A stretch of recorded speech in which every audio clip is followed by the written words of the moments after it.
Good morning बच्चों। हम दूसरा चैप्टर जो पढ़ रहे हैं, क्या हमारे आसपास के पदार्थ शुद्ध हैं, उसको कंटिन्यू करते हैं। चलिए स्टार्ट करते हैं। तो आपको मैं बताऊंगा कि इसमें मेरे पास एक ऐप है, आपको पहले ही बताया था कि NCERT बुक्स एंड सॉल्यूशन करके। आप भी ऐप स्टोर से उसको डाउनलोड करके इंस्टॉल कर सकते हैं। तो जैसे मैंने किया है, ये आप देख सकते हैं। ये NCERT, ये ऐप खुल रहा है अभी। इसकी हेल्प भी आप ले सकते हैं। इसमें आपकी बुक्स भी अवेलेबल हैं और जो अभ्यास और पाठ के बीच के प्रश्न उत्तर हैं वो भी हैं इसमें। ये कंटिन्यू किया मैंने। ये आ गई आपकी क्लास 9th। ठीक है, इसमें सब्जेक्ट सारे दे रखे हैं। विज्ञान सेलेक्ट किया और ये ऐड आ रही है, इसको मैं एग्जिट कर दूंगा। ये मैंने डाउनलोड करके रखा है, आपका सेकंड चैप्टर है। आपकी बुक से पढ़ाऊँगा आज आपको, जैसे हम क्लास में पढ़ते हैं वैसे ही। सॉरी। तो ये देखिए, आप देख सकते हैं अध्याय 2 हमारे, क्या हमारे आसपास के पदार्थ शुद्ध हैं, ये हमने पढ़ लिया। ठीक है, तो हम कहाँ पहुँचे थे, मिश्रण क्या है, ये सब हो गया है। मिश्रण के प्रकार में हमने पढ़ा था विलयन, निलंबन, कोलाइड, ये क्रियाकलाप है बुक में जो है। और ये वाले क्वेश्चन आंसर हो गए हैं। पदार्थ से आप क्या समझते हैं, समांगी और विषमांगी मिश्रणों, ये आपको होमवर्क दे दिया गया था, चेक भी हो गया। फिर उसके बाद जो चीज़ें छूटती हैं वो भी आपको बताता जाऊंगा मैं, इसलिए बुक से पढ़ा रहा हूँ। कि विलयन के गुण, तो ये हमने पढ़ लिए हैं। एक चीज़ जो छूटती है वो है विलयन की सांद्रता। ठीक है, आपने समझते जाना है। तो ये विलयन की सांद्रता वाला मैंने निकाल दिया, 2.2.1 आपकी बुक में दे रखा है, ये जो टेक्स्ट बुक है। तो इसमें एक क्रियाकलाप है, इसको समझने की ज़रूरत नहीं है आपको। मैं अभी आपको सांद्रता के बारे में बताता हूँ।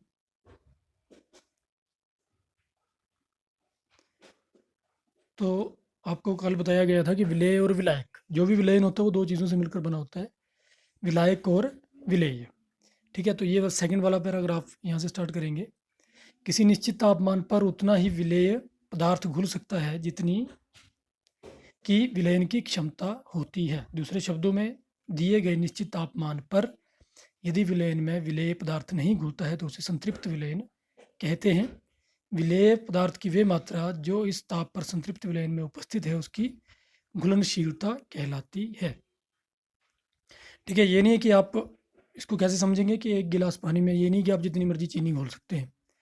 1 चम्मच, 2 चम्मच, 10 चम्मच, 20 चम्मच, उसके बाद एक स्थिति ऐसी आएगी उसको घोलते हुए कि और चीनी घुलना उसमें बंद हो जाएगी। ठीक है, तो जब वो घुलना बंद हो जाएगी तो वो विलयन जो कहलाएगा उसको कहेंगे संतृप्त विलयन।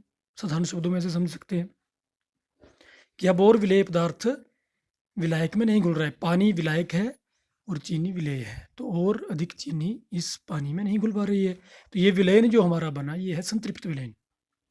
ठीक है, और जितनी वो घुल पाई चीनी या नमक, कुछ भी विलेय पदार्थ है, वो उसकी कहलाती है घुलनशीलता। ठीक है, पर इसके लिए तापमान जो है वो एक निश्चित रखा जाता है। तो विलेय पदार्थ की वे मात्रा, जो लास्ट वाली लाइन है इसको देखो, अंडरलाइन कर देते हैं, जो इस ताप पर संतृप्त विलयन में उपस्थित है उसे इसकी घुलनशीलता कहते हैं। तो घुलनशीलता की परिभाषा हो गई। तो जितना विलेय पदार्थ घुल पाता है किसी तापमान पर किसी विलायक में, वह उस विलयन की घुलनशीलता, उस विलेय की घुलनशीलता कहलाती है। ठीक है, आगे। तो अगर तब तक उसमें विलेय घुलता रहेगा जब तक कि संतृप्त नहीं हुआ विलयन। तो जब तक संतृप्त नहीं है तो उसको कहा जाएगा असंतृप्त विलयन।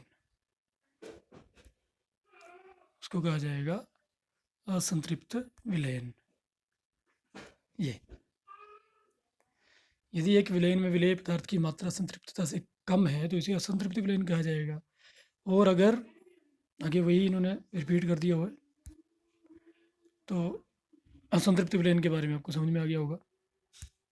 उसके बाद आगे कंटिन्यू करते हैं। आपने इसकी परिभाषा याद करनी है। ये है परिभाषा, विलायक की मात्रा, इसको मैं अंडरलाइन कर देता हूँ। विलायक की मात्रा, ठीक है, मैं घुले हुए विलेय पदार्थ की मात्रा को, अथवा विलेय पदार्थ की मात्रा जो विलयन में कि किसी दी गई मात्रा अथवा आयतन में उपस्थित हो, जितनी भी मतलब विलयन में विलेय की मात्रा उपस्थित होगी उसको उसकी सांद्रता कहते हैं। मतलब अगर 1 चम्मच आपने डाला चीनी का, तो उसकी सांद्रता कम होगी। अगर उसी गिलास पानी के गिलास में 2 चम्मच डाल दिए तो उसकी भी सांद्रता अधिक हो जाएगी। इस तरह से समझ सकते हैं, जितनी अधिक चीनी चीनी घुलती जाएगी उतनी अधिक सांद्रता उसकी होती जाएगी। तो इसके लिए फार्मूला बन जाता है फिर सांद्रता के लिए, ये आप देख सकते हैं। ये विलयन की सांद्रता क्या होगी, विलेय की मात्रा जितनी आपने चीनी घोली मान लो ग्राम में है, और विलयन की मात्रा जितना विलायक और विलेय को डालकर मिलाकर कुल कितना विलयन बन रहा है वो। तो दोनों को जब डिवाइड कर देंगे, विलेय की मात्रा भाग विलयन की मात्रा, वो निकल आती है विलयन की सांद्रता। इसको दर्शाने की 2 विधियां हैं ये, कि पहली द्रव्यमान और विलयन के द्रव्यमान प्रतिशत के रूप में कैसे दिखाएंगे। तो उसमें फार्मूला है, ये आप नोट कर लेना आपने। विलेय पदार्थ का द्रव्यमान बटा विलयन का द्रव्यमान गुणा 100। दूसरा है विलेय पदार्थ का द्रव्यमान और बटा या भाग विलयन का आयतन गुणा 100। तो द्रव्यमान के अनुसार ऊपर वाला फार्मूला और आयतन के अनुसार दूसरे वाला फार्मूला आप इसका उपयोग कर सकते हैं।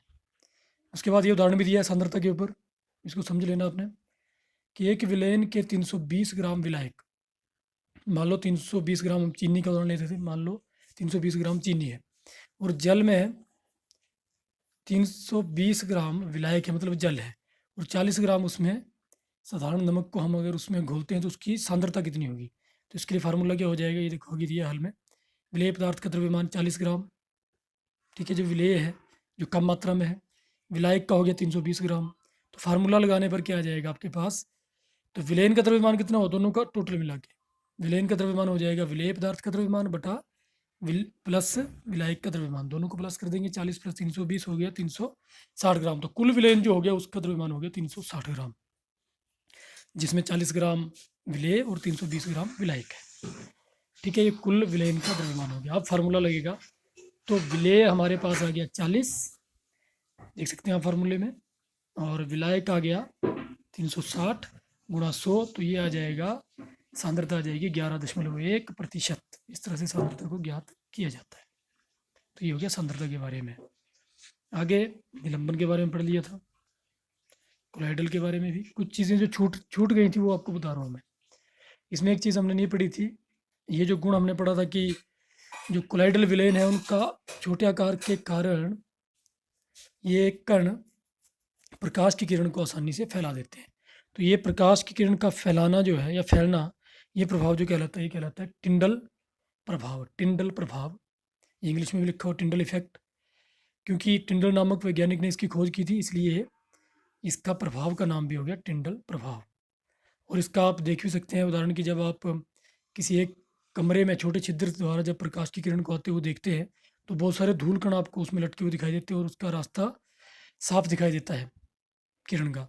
तो वो टिंडल प्रभाव के कारण ही होता है, क्योंकि वो धूल के कण उसके रास्ते को बिखरा देते हैं और वो किरण फैलती हुई प्रतीत होती है। यही टिंडल प्रभाव है, चित्र में भी दिखाया है, ये आप देख सकते हैं कि विलयन में ये जो प्रकाश की किरण है वो नहीं फैल रही है, जबकि ये जो कोलाइडल है विलयन उसमें इसका रास्ता हमें साफ दिखाई दे रहा है। तो ये हो गया टिंडल प्रभाव के बारे में। उदाहरण दिया कॉपर सल्फेट का विलयन है, पहले वाला इसमें नहीं होगा, पर दूसरा दूध और पानी का मिश्रण है, क्योंकि ये कोलाइड का उदाहरण है, इसलिए इसमें से प्रकाश की का मार्ग हमें दृष्टिगोचर दिखाई देगा। आगे जंगल का उदाहरण भी है, देखो ये चित्र भी दिया हुआ है कि जंगल में से प्रकाश की किरण इस तरह से दिखती हैं, क्योंकि जंगल के कोहरे में छोटे छोटे जल के कण होते हैं जो कि कोलाइडल कणों के समान व्यवहार करते हैं। तो कोलाइड होने के कारण ही ये प्रकाश की किरण बिखरी हुई प्रतीत होती है, जैसे कि ये देखो टिंडल प्रभाव जंगल में दिखाया। तो ये हो गया टिंडल प्रभाव। जब भी प्रकाश की किरण कोलाइड कणों के द्वारा बिखेर दी जाती है तो उसको कहा जाएगा टिंडल प्रभाव। ये भी समझ में आ गया आपको। फिर कोलाइड के गुण आ गए। एक कोलाइड की चीज़ और छूटती है, वही ये कि कोलाइडल विलयन की 2 अवस्थाएं होती हैं। जैसे विलयन में 2 हैं, विलेय और विलायक, जैसे कोलाइडल में 2 है, परिक्षिप्त प्रावस्था ये, और दूसरा होता है परिक्षेपण माध्यम। ठीक है, जो विलेय पदार्थ की तरह जो कम मात्रा में होगा उसको कहा जाता है परिक्षिप्त प्रावस्था, विलेय से मिलता जुलता है ये।